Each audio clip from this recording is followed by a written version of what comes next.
Welcome to Advanced Real Analysis, A2. Last time, Lebesgue integration was advertised as the cure. Today we begin reading the warning label. Before we can measure sets, we must decide which sets are allowed to be measurable. That decision is encoded by a sigma algebra. Fix a set X. A sigma algebra sigma on X is a collection of subsets of X satisfying three rules. First, X itself belongs to sigma. Second, if E belongs to sigma, then its complement in X also belongs to sigma. Third, sigma is closed under countable unions. Countable means finite or indexed by the positive integers. Uncountable unions are not promised, because apparently infinity needed several subscription tiers. The empty set follows by complementing X. Countable intersections follow from complements and De Morgan's law. The pair consisting of X and sigma is called a measurable space, and members of sigma are called measurable sets. The smallest sigma algebra is just the empty set in X. The largest is the power set of X. Between them lie the useful examples. On the real line, the Borel sigma algebra is generated by the open sets. For any collection C of subsets of X, sigma of C means the intersection of all sigma algebras containing C. So sigma of C is the smallest sigma algebra containing C. This definition avoids pretending we can list its elements one by one. Now suppose E1 is contained in E2, and so on. We write E sub n increases to E when E is their union. Likewise, E sub n decreases to E when the sets are nested downward and E is their intersection. A monotone class is a collection M closed under both of these limiting operations. That is much weaker than being a sigma algebra. For example, if X is finite, every monotone sequence of subsets eventually becomes constant.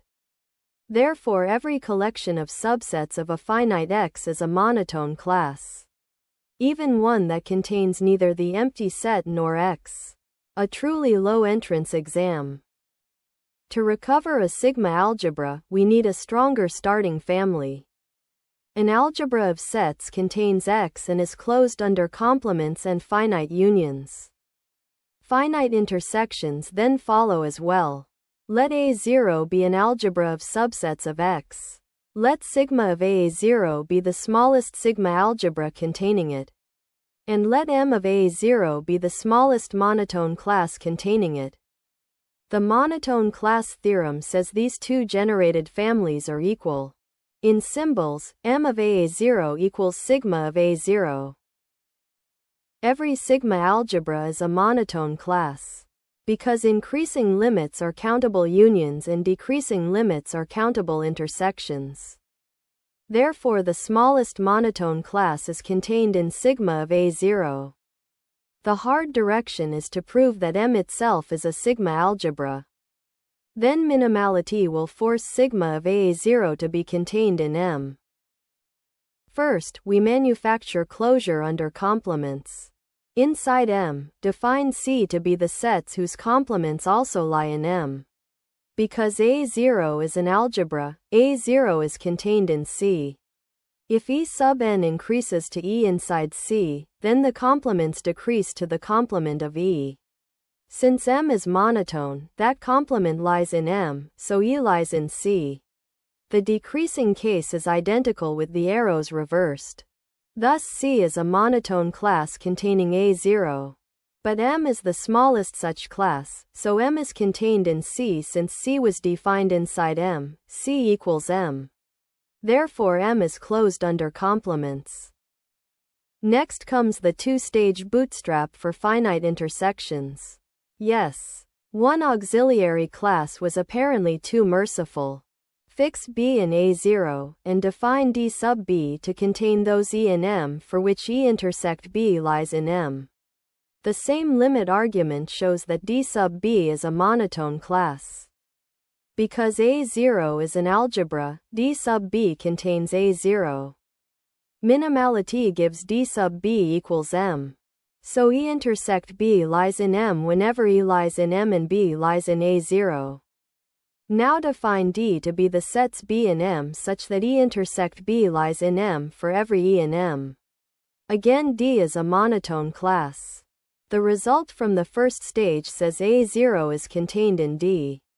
Therefore D equals M. Hence M is closed under finite intersections. Take any sequence E1, E2, and so on in M. Let F sub n be the intersection of the first n sets. Finite intersection closure puts every F sub n in M.